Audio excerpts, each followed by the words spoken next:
Welcome back to America's Retirement Headquarters, second half of this week's show. America's Retirement Headquarters now on for an hour. 419-794-3030. That's the number, 419-794-3030. America's Retirement Headquarters.com is the website. And we're going to kick things off with a new segment we're calling Committed to the 419. America's Retirement Headquarters, as you will know, locally owned and operated right here in Ohio. And in this segment, we're going to pay it forward, so to speak, shine a light on other local businesses and groups that support the 419 area in various ways. And today, for our maiden voyage, we're pleased to have Allison Schroeder and Einstein with Nature Nursery. So, guys, welcome to the show. Let's jump in and find out exactly what Nature Nursery is all about. Well, thank you, Chris. And Allison, I want to thank you. And please keep that thing on whatever you got going over there. It looks at me, and its eyes are like, I'm ready to scratch his eyeballs out. But Einstein, welcome to the show. This is pretty cool. So we're doing something a little different. The second half of our shows are going to be interviewing and talking with people in the community, in the 419 area, that do a lot of the same things we do with helping people and donating their time and making life better for those people in this area. So, Allison, I want to thank you very much for joining us. I've been out to Nature's Nursery, and it's awesome. I understand you've got a couple of eagles, which is, for anybody that's seen my logo, I've got the eagle in my logo, which is pretty cool. I love it. But why don't you give us a little bit of information on Nature's Nursery and what exactly what you're all about? Sure, I would love to. Nature's Nursery is a wildlife rescue organization. So we rescue native wildlife from an 18-county region around Ohio. We have been in existence now for almost 33 years. Wow. And yes, it started in someone's home, in their barn. They were taking in a few animals here and there, and it's grown. We now take in almost 4,000 animals per year for rescue and rehabilitation. 4,000? 4,000. Wow. 37 and some change last year. Wow. A little bit more the previous year. So, and those are just the animals that come in through our door. We go out and help animals in their natural habitat so that they can stay there as well. So, and then we also do wildlife education. And Einstein is one of our education ambassadors. We've got about 25 animals that have come in throughout the years and for various reasons could not be released. So Einstein is one of those animals. And we file a special permit to be able to keep them for education. And we have a full-time education director, lots of education volunteers, and they take these animals and they go and they visit schools and they go to Cub Scouts and nursing homes, and they teach people. He's talking. He's putting in his little. We use them to teach people. He's getting antsy. Teach people about wildlife. Teach people about the environment, the various habitats that the animals live in. Like you said, your organization is based on helping people. Although people think of us as an animal organization, we are a people organization. Sure. And these animals are very important to the community that we live in. Not only the natural resources, but hey, stinker, the overall environment and the ecosystems. So for the people that aren't watching on YouTube or on Facebook, the people that are just listening on via podcast or on KBC, Einstein, as you may have heard, is not a person. But can you tell them who we've got there? Einstein is an eastern screech owl, and he came in 2009. He was in a nest that fell from a tree.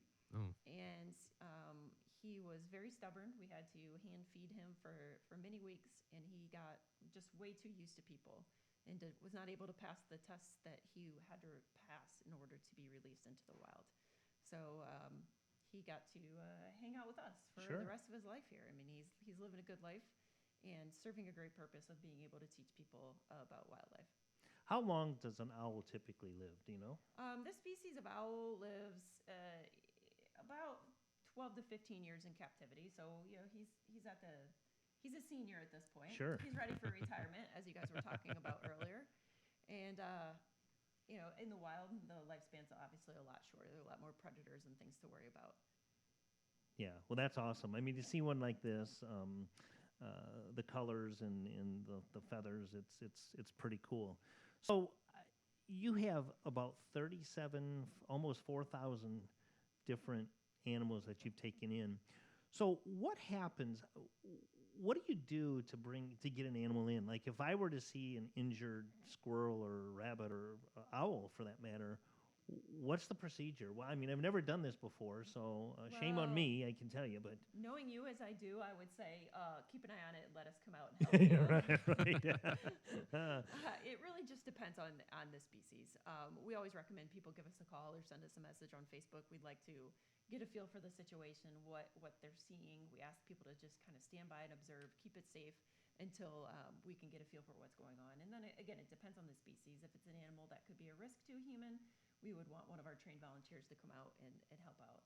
If it's a bunny, I think even you could handle a baby bunny if it needed to come in. We would talk you through the process and make sure that, like a lot of times people think they find a nest of bunnies in their yard, they assume that they're orphans. Right. They're not. Mom bunnies are the worst nest builders. She's around. You're just not going to see her. She only comes at dusk and dawn. So we always want people to check with us first. We've got ways that we can help them learn to see the signs if mom has been there or not. But yeah, the recommendation is always to get in touch with us before you interfere. Is there anything you won't take? Oh, we cannot take deer, raccoon, and swans. Deer and raccoon just have all three of those actually have very strict guidelines as far as with wildlife permits and things of that nature. Really? Mm-hmm. Raccoons require very extensive quarantine time, and we just don't have the space for it. And then deer just are the rules and regulations with deer. There's more than we can handle. So. Sure. But everything else, all native wildlife, we take fox, and we also don't take coyotes, but owls, hawks, eagles, as you mentioned. Yeah. Snakes, That's turtles, frogs. I would have never guessed that you could take an eagle. But I could guess you could take an eagle, but why would you not be able to take a swan or something? But hey, it makes sense. All the I guess. different rules, yep. And each species has its own rules, and some of them have to be released right back to the zip code where they came from, right to the neighborhood that they came from. There is a lot of rules and regulations. So anybody who thinks that they can take care of wildlife at home and they find the animal and they think, oh well, I'm just going to care for it at home. It's not recommended to do so. Sure. The rules, you can get in trouble, lots of trouble. We have a lot of permits and policies and procedures in place to do it the right way. And I know this just by virtue of my last name, Chris Swan. Like swans, like the real bird itself, they're nasty little guys out there. They can be. So I understand that entirely. Yes. You're like, we're not gonna deal with those guys. Eagles, owls, fine, but swans can be pretty aggressive and pretty vicious. Yes. So tell me about the eagles you have, because I think we talked I heard, or maybe it was on Facebook, but you were talking about maybe trying to get the Toledo Zoo to take one of them. Yeah, so we had an eagle that came in. It was found injured in the Point Place area, and we brought it in, checked it out, and found out that it was banded. So that happens from time to time. It never seems to happen when we on a case where we really need to know the history of it, but this time it was. So we were able to research the band and find out that it was 27 years old. Wow. Originally banded in its nest in Ohio. So it's been in this area for 27 years. The average lifespan of a bald eagle is much less than 27, usually like 22, 23 years. So this is a very old bald eagle. And after doing x-rays, we found that it had a wrist dislocation. So if you picture what goes on underneath the feathers of a bird, it looks very similar to a human arm and hand, and the wrist part was dislocated, and it was not a very clean dislocation. It was infected, and it also was showing some signs of some heart murmurs and things, old age type things. But we are taking care of it, and the wound is healing up very nicely. It is not fixable as far as the injury, so it's not releasable. But we are working with the Toledo Zoo, and we're hoping to be able to transfer the bird to them once it's fully rehabilitated, so it can live out its life there at the Toledo Zoo and stay here local. So I know at the Toledo Zoo, right when you walk into the Toledo Zoo, they have the two bald eagles. I think they have two of them in there. I always hang out most of the time. I hang out right there watching those birds are just amazing to me. I know in Waterville. Headed towards the Bowling Green area, I see there's a big nest up on that island over there, and it's pretty cool. They say they're like 9 feet wide. They're these nests. huge. The nests are huge. The birds are huge. You cannot even begin to really get a full respect for the size of those birds until they're up close. I got to take one to assist with x-rays for it, and they spread the wings out, and it takes up this whole exam table, and Wow. it's amazing. And the talons are just huge. I mean, they are very, very impressive birds, and there are a lot more around. Sure. But they're still federally protected, even though they're not still endangered. So we have very specific guidelines when we take one in, and adds a little bit more complication to our job with all the tracking and things that we have to do. But Sure. our whole system there is set up just like human interactions in a hospital. The minute the animal comes in, it's triaged, it's tracked in the computer system, just like you would be charted in a hospital, and everything's tracked from day one until release. So we've got very specific data on all the animals. Well, so that kind of leads into, I was going to mention, like Nature's Nursery, the health and well-being of the animals is kind of like what we do at, myself with America's Medicare Associates, and the importance of having the proper care for these injured animals, and the importance of someone purchasing the proper health insurance, the education, and that's why we have you here, is to kind of educate the public out there on exactly what takes place with an injured animal. And it's kind of like a lot of the things that I do with the education on the Medicare and the health insurance that people need.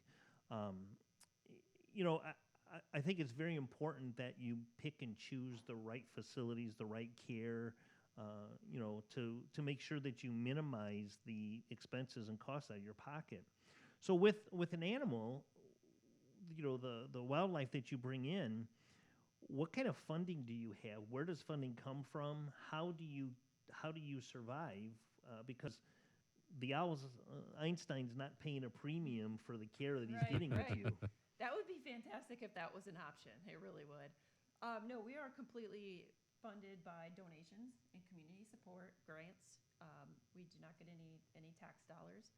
But we just have a wonderful base of loyal donors and supporters that understand what we do. It's always interesting. I love to talk to donors and say, what's your motivation? Why do you donate? And some of it's simply because the animals are cute, and Sure. and they want to help the animals, and they think Einstein's adorable, and they want to be able to make sure that he's taken care of. And then there's people who understand the bigger picture and the fact that these animals play an important role in our community, and it's animals have, going back to the beginning of time, played a significant role to humans. They are the starting point of modern medicine, and everything that we know about medicine and healthcare in some way came from animals. Sure. And studying these animals teaches us so much about what we know about how to care for humans, and they all play that role. So one of the examples I love to give is the bat population. The bat. People think bats are creepy.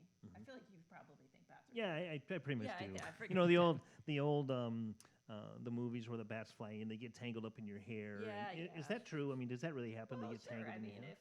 if it can, it can. But So that's not changing my opinion on bats. I didn't figure it would. Okay. I mean, they're not looking to get tangled in anybody's hair. Trust me. Okay. Trust me. They don't want to be there. But the bat population in this area is down about 70% due to habitat destruction. Wow. People building houses and ruining the areas that they lived, and also something called white nose syndrome, which killed off a significant amount of bats. But I know you wanted to talk too.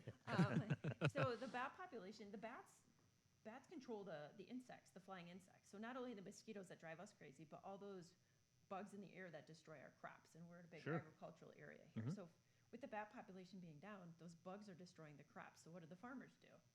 They spray the crops. Pesticides, They're spraying pesticides. Where are those pesticides going to end up?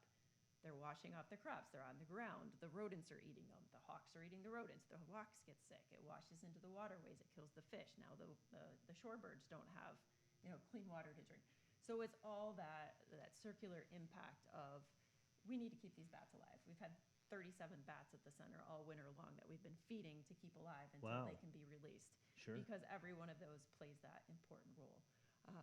So those studies and those things that scientists do and these pharmaceutical companies do to learn about humans, and I'm not talking just lab rat stuff here. I'm talking literally studying the behavior and the things that animals are immune to. And why are they immune to it? Well, they must have something in their system that makes them immune to it. Let's figure what that out is and clone it and use it as medicine. Sure. It's all really fascinating. Yeah, that is. Well, I mean, if you really think about it, like the mosquitoes, you get, um, you could get diseases from mosquito bites or any other type of insects. And what does that do? That just drives the cost of healthcare up because people are going to the doctors, going to the hospitals, and obviously a healthy environment, whether it be the ecosystem or the healthcare system, is only going to help everybody involved. I mean, that's very, very important. So, you know, that's really, really interesting. One of the other things that we're going to be doing, or one of the other guests we're going to have on, is an organization called Hooves. Oh, I love I don't hooves. know. You love Yeah. Hooves? Yeah, I yeah. named them, So, yes. kind of taking a little bit different angle on that is, I know you and I talked before we started the show here today, but we talked about service animals.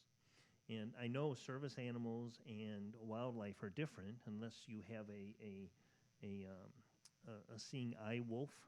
No seeing eye wolves. No seeing eye for wolves? God's sakes. But I can tell you, these animals all bring me a sense of calm. So in a way, No they're question. fair, yeah, yeah. Well, and as a lot of people know, because we talked about Hooves, and Nolan is on the board of directors for Hooves, and what the animals in general and what the horses do for the veterans out there, and the PTSD that they have, and all of the things that are going on. Animals just bring a sense of calm to you. And like you said, I mean, you got to love your job. You go in and you play with animals all day, right? I do. I do. Yeah. There's some messy parts that come with it. But, if you think about it, so studying the human body, I mean, we're all essentially the same, right? I mean, Sure. there's exceptions, you particularly. Yeah. However, Okay. in general, the human body is all the same across the board. But animals, all of these various different species and variations of the species, there's so much to learn from that. So when you're studying the human body, there's only so much you can learn about the human body. Sure. If there's a problem that you need to figure out how to fix, you can go to all these animal species and learn about how did their bodies adapt to these situations and how have they adapted over time. And for example, a snake antivenom was discovered by studying opossums because the opossum could get bit by the snake and not be impacted at all, whereas a human would die pretty instantly. So they studied that and figured out, well, what is it about this opossum that was able to fight off this bite from this venomous snake, and they were able to come up with antivenom. So yeah, it's all pretty fascinating, the role that animals play in our world. I was watching Einstein, and there again, unfortunately on the radio you can't see this, but this owl literally turned its head almost completely around. I just remember that from a movie. I think what was that? The Exorcist, Yeah. where he spun her head around. These are really, really fascinating. The ladies in the office were excited about you coming in, and they wanted to see the cute little possum or the owl. And one of them was saying, "Bring a snake, and sorry, but I had marching orders." Agreement. Yeah. I had to I'm- sign a contract, no snakes allowed Yeah. on the show by Scott. I'm not a Request. snake or rodent person at all. So 4,000 animals. How do you have a veterinarian, or do you have the medical staff? Are they on staff, or do you send these animals out to different veterinarians, or who takes care of these animals for you? We have an amazing vet from the Toledo Zoo that comes over Okay. once a week, and it does his rounds at Nature Nursery, helps do procedures and do checks and make sure on things that are kind of above our skill level. We can consult with him anytime. He comes in if there's an emergency situation. He's fantastic. But then we also have just numerous animal care staff that have been doing this for a while, and I assure you, it's a job of heart because Sure. it is a nonprofit, and these folks just their passion just fuels them, and they are so good at what they do, and they care so much. So it always just amazes me the amount of animals that come through the door, and yet every single one gets that care as if they're the only one that's come in that door that day. And we get to a point of taking in 100 a day. Sure.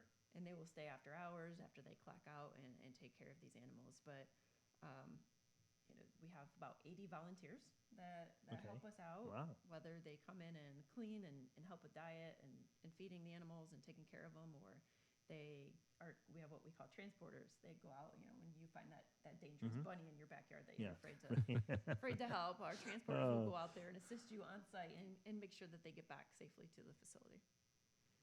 Well, let me ask this because I know obviously on the show we give ambivalent answers because it depends on situation to situation, and so I'm prepared for that here. But with the amount of animals that you guys have coming in and coming out, is there a window where you guys know, or you can kind of figure out whether or not they are going to be able to be rehabilitated and released, or they're going to become lifers like Einstein here? Yes, there definitely is, and again, it is case by case basis. But our clinic staff is pretty good. We don't want to set up an animal for failure. This isn't a situation of a pet where you could send it home with someone and make sure it's accommodated to survive with 3 legs or be on medication for the rest of its life. So if we see those indications coming and we know it's not going to be successful in the wild, we sometimes have to make hard decisions and either look to take it on as an education ambassador, relocate it to another center to be used as an education ambassador, or in many cases, we have to humanely euthanize it. Sure. And a lot of times that's the best thing for the animal. It's never an easy decision. It doesn't matter. No, of course not. What species it is. It's obviously harder with some of the bigger, more prominent species, but even the smaller ones, the bunnies and the squirrels and stuff, it's not a decision we ever take lightly. We want to give them every fighting chance. Our resources are limited and our space is limited. So, if it's going to be something that we're going to have a bad outcome and the animal's going to suffer in the meantime, then we want to make sure we make those decisions sooner rather than later.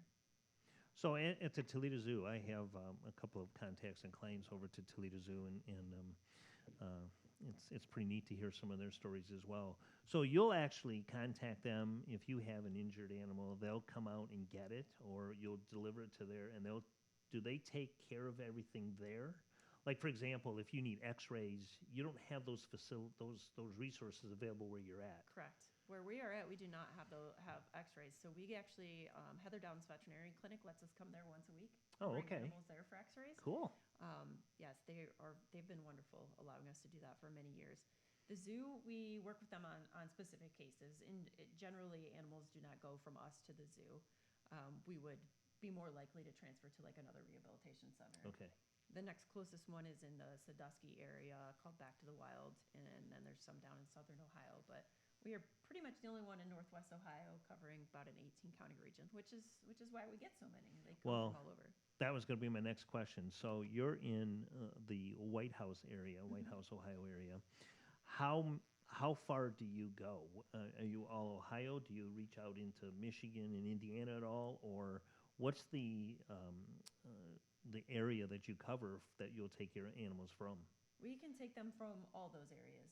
There are some specific guidelines of what can come across the state line, but if permits will allow, we will take them. We have transporters on the outskirts in all those areas that will go out and assist if we get a case in that region, or people will bring it to us. I mean, we've had people drive 2.5 hours with one baby squirrel to get it to us. And, we always say we take care of animals, but we're a people organization. Like, sure. The animals don't come knocking on our door for help. The people Right. bring them in. And, it's the people that have that compassion and that feeling of relief to know that we're there to be able to help out and take care of the animal. Usually they come in and kids are crying at the door because they're worried about it. Oh, yeah, sure. They've named it Speedy, and it's it's got a stuffed animal in its cage with them, and all of those things. So we want to make sure that we give them the time and comfort and the follow up on the case, and let them know that that animal's in great hands. I could totally see my son. He's 6 and he loves animals. I could totally see him doing that, and so that really tugs at my heartstrings. He's gonna be very jealous to know that I got to play radio today with an owl. Yeah, it is very hard to explain to kids, that they have to hand this animal over. We actually have a little book that I made that's called "I'm a Wildlife Hero," and it explains, I found an animal and I called mom, and mom called the center, and we're taking it in, and this is the most loving thing I can do for this animal is to hand it over. But it's really hard for little kids to understand that. But we give them a sticker, and then they're usually fine after they get the sticker. Makes everything better for sure. Yeah, stickers make it all better. It's kind of like the firemen with the little sticker, little little badge that they get. Yeah, it makes them feel all better about themselves. So, have you ever come across a situation where you've got somebody out there that has an exotic animal of any type, Oh yeah. And I mean, that's scary. You know, you watched the Tiger King. I don't know if any if you watch that crazy nut, but you know, with the tigers and all of that. I mean, there was an issue years ago where a lot of people wanted these animals as pets, and they grow up to be really big cats. So, have you ever run into the situation where you've got some exotic animals, and what do you do with them? We do, and we've had people call us because there's a macaw parrot lost in their tree, or it's in their tree, and we want to help all the animals. It's just in our nature, but there are times where we just have to say, this is not what we do. Sure. We cannot come out there and help catch your macaw out of the tree. However, our education fox, Lenny, our education fox, he's the coolest. He was one of those situations. He was out at the Metro Parks, and he was going up to people, and he was looking for someone to scratch his head. And he was stealing Oh my sandwiches. He was gosh. climbing in cars. And we're 99% sure that Lenny was someone's pet. And they said, I don't want to raise a fox anymore. It's a wild animal. I'm just going to release it. Right. And we have other situations of that as well with animals and that human interaction. People, as a kid, I wanted to have every pet I could. Yeah. Oh yeah. including Sure. Yeah. ducks, Absolutely. including ducks. And I thought that the way to love an animal was to bring it into my world. And I've realized that the way to love an animal is to love it in their world. Right. Go out and watch it in nature. Don't feed it, because it's good. You don't need to feed it. That's usually causes more harm than good. But we've found guinea pigs lost in parks because people are like, I'm done with the guinea pig. I'm going to release it. It doesn't work out very well for the guinea pig. Well, I know you've had several ducks, little duckies, in your life. I did. Yeah, I remember seeing the pictures of them in your bathtub, and it's Those are like, oh my gosh, seriously? This is why they won't let me foster animals now that I have this job. That was pre my career Yes. at Nature's Nursery. Now they know I'm not allowed to take any ducks home because they know absolutely with certainty that I'm going to be having them swim in my bathtub. So, what's the name of the duck you have at the Oh, office? that's Martin. Martin? Martin is our office duck, Martin. and he pretty much runs the show. He's the only free range animal that just wanders around and does whatever he wants to do. The rest of them are kept in their little individual habitats. Well, Einstein has actually been very, very He is being cooperative. super good. I mean, He this is hasn't really even cool. done anything bad on your desk. Yeah, Chimed in a few times. yeah, that's Talked a cool. little bit. That's cool. So, one of the things, and part of the reason why we wanted to have you in was because of all of the great things you do for the community. And I know that you and I actually do business together. We You've been do. a client of mine for a long time, and one of the things I do is I write health insurance. You don't necessarily have to be a nonprofit organization to get a group health plan. You've got some employees that I was able to help out with their group health insurance. We're setting them up for some dental insurance. Hopefully, it's all been going well. So I guess I'm asking a loaded question. If it's bad, I hope you don't tell me on the air. But No, as a nonprofit, obviously we watch every penny, every dollar, and Sure. Up until a year and a half ago, we were not able to provide medical insurance for our staff, and I honestly wasn't sure that it was going to be doable, even when Sure. I called you. But yeah, your help was fantastic in putting together numbers that worked for us to get us good coverage at a price we could afford. I took it to my board, and they were all in favor of it. You got to take care of your people who are taking care of your organization. Well, that's awesome. Well, we're coming to the end of the show, and I want to thank Einstein and yourself, and I want to thank all of the listeners out there. And it's been wonderful having you and Einstein here, and hopefully we can do this in the future and maybe get some more animals. No snakes. Bring in I'm the snakes next time. I'm- All the I'm- snakes I'm staying. and the bats. No, the bats. No rodents. I know. Okay, what's a possum?